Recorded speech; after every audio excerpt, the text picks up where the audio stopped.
Good day, everybody. My name is Jyothi Nippani, and I'm a clinical director in NHSEI, Elective and Emergency Improvement Directorate.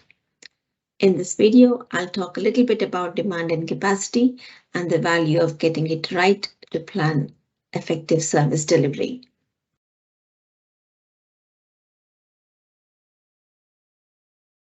So in 2010, in my own organization, I was appointed as the Associate Medical Director for the Emergency Division. This division consisted of all specialties and departments involved in emergency pathways. For example, ED, acute medicine, all medical specialties, the emergency part of all surgical specialties, hospital at night, bed management, radiology, obstetrics and gynecology, pediatrics, etc. Although it was a large department, it enabled me to have an idea of the bottlenecks in all the emergency pathways. Not only have an idea, but as an associate medical director, I had some control on influencing these pathways. And looking at the bottlenecks, it was soon clear that the medical specialties were not job planned in a way that lent itself to a timely response when a specialist referral was sought. They were either not allocated enough time in their job plans and were expected to just do it out of goodwill, or they were not rostered in a way that delivered it effectively. Like you had 2 or 3 people one day and nobody for 2 or 3 days in a row. I needed 52 weeks emergency cover from every specialty with prospect to recover for the emergency workload to be delivered seamlessly. The same team that was delivering the emergency work was also delivering the elective work. So therefore, for every specialty, I needed to understand the total demand, both emergency and elective, and see if there was adequate capacity to meet this demand within the workforce. The emergency work had to be available for 52 weeks in a year, and hence it needed prospective cover to be built into the job plans. The elective work included standardizing the clinic and theatre templates where appropriate and ensuring that the capacity was calculated only for the 42 weeks in a year that the clinician can deliver, taking into account the annual leave, study leave, and the bank holidays. This led me to undertake extensive demand and capacity work in every specialty and understand that so that I can plan for both elective, but more importantly, at that time, emergency capacity.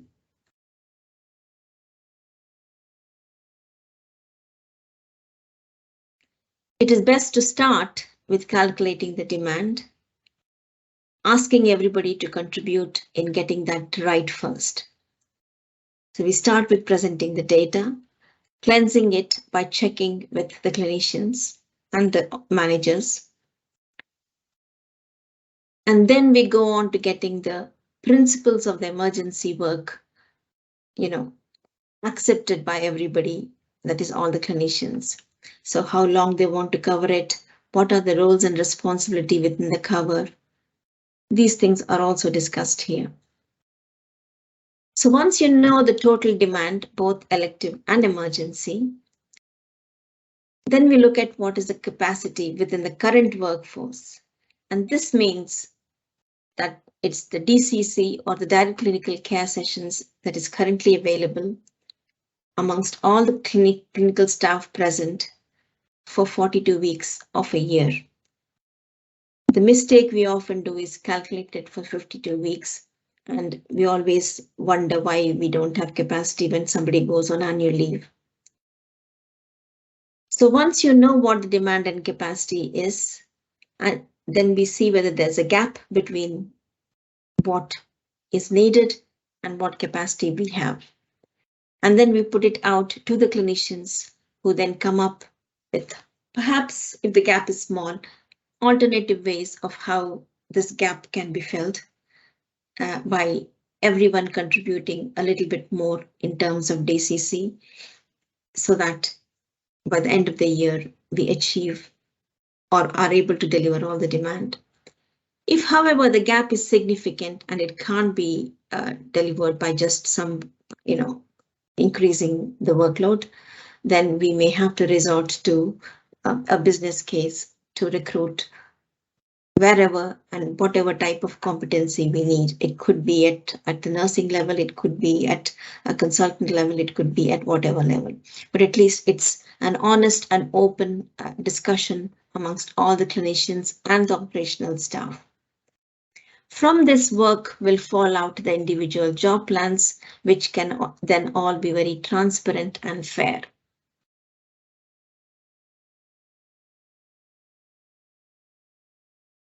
Understanding what we need to do and knowing whether we have everything we need to deliver is fundamental to anything that we do in life. If we don't have enough, then we need to have backup plans or a plan B. Sometimes we may not have enough capacity, but at least if we know that at the beginning of the year, we know that we will not be able to deliver that and we can report it up. If we got the data right, at least we can go back and look at the data. So involving the operational managers is absolutely crucial, because at the end of the day, along with the clinical team, they're accountable for the delivery of the work. So they also need to be able to track whether the delivery is taking place on time. And also, if there are any unexpected problems, they will be prepared with a plan B to implement them and continue with the service. Also, operational teams have a job to report up and escalate issues where needed. And if the capacity gaps, as I said, are quite significant, then they can help with writing up the business cases as well. So it's absolutely essential that the operational and service managers understand the demand and capacity.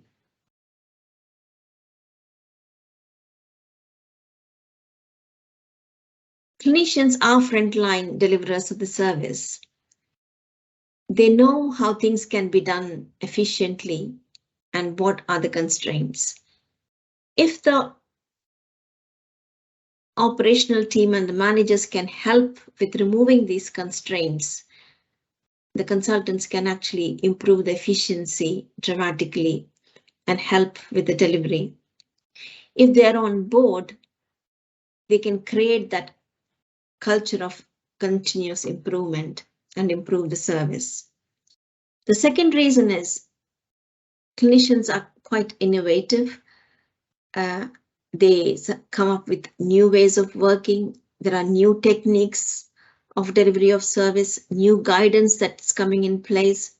And these have all got implications for capacity and demand. And unless the clinicians are involved and communicating that with the managers, we can't change the way we are working. The third reason is that, as I said, it's not just the operational managers, but the clinicians are also accountable and own the responsibility for delivery of the service. And that's another reason why they should be involved. And looking at it conversely, if they are not on board and if they're not involved, it can be extremely difficult to deliver a service, even if there is adequate capacity. So getting them on board and being engaged is crucial.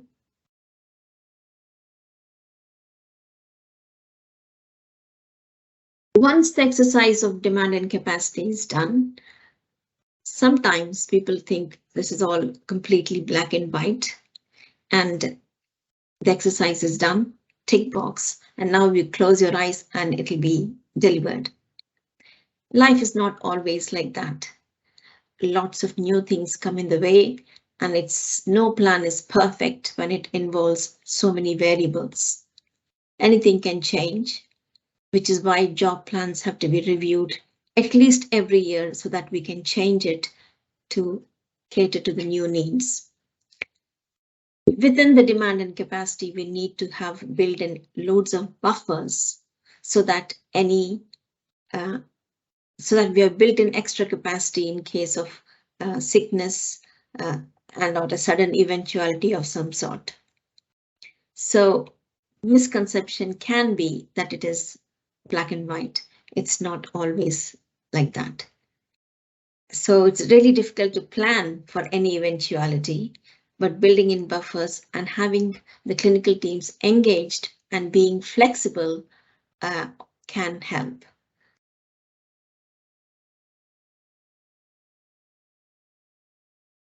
In my experience, initially getting accurate data was a big challenge. There is so much data, and if you ask everyone, you will get different graphs, different data, depending on the question you ask. So sometimes we have to make sure the question is right to get the correct answer. So getting that right was initially very difficult, but once you know how to get it and you know what the right questions are to ask, then it becomes easier. The other big challenge was getting engagement from the clinical teams and standardizing their work patterns. Everyone, especially consultants, want to work their own way. They've been doing that traditionally for years. To get them to change their clinic template or do things differently is sometimes difficult. So getting that clinical engagement can be a challenge. So once you actually have a demand and capacity and you've done some job planning, tracking that activity on a live dashboard accurately and consistently can be an issue. So we need to make sure that our maths are correct and that we have done a good job. So tracking the activity in the current NHS can be a big challenge.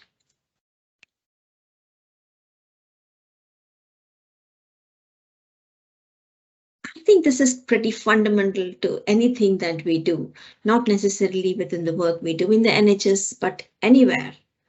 For example, before we set out on a journey, we make sure we've got enough fuel in the car. So we need to know the demand, how much we need to travel and what fuel we need to get there and what's the capacity, how much is actually there in the tank to get there. If we don't, we run the risk of running out of fuel. But if we knew earlier on that we were short, then we can plan for a stop in services in time before we run out of fuel. So that's, as fundamental as that. Again, if we are setting out to bake a cake, we need to make sure that we are having all the ingredients to make the cake. Otherwise, we'll end up not making the cake at all or making a very poor version of it. So very similarly, even in our NHS, demand and capacity is absolutely crucial. We need to know how many patients we need to see, how many operations we need to do in the coming year, and we need to make sure that we've got the workforce and the right equipment and everything else that goes with it to make sure that is delivered. Otherwise, we have patients who are waiting and we're creating long waiting lists. And patient safety issues where patients on the waiting list are getting sicker and sicker, or even worse, dying. So in order to get our patients the right treatment at the right time by the right team, we need to know the demand and capacity. Thank you.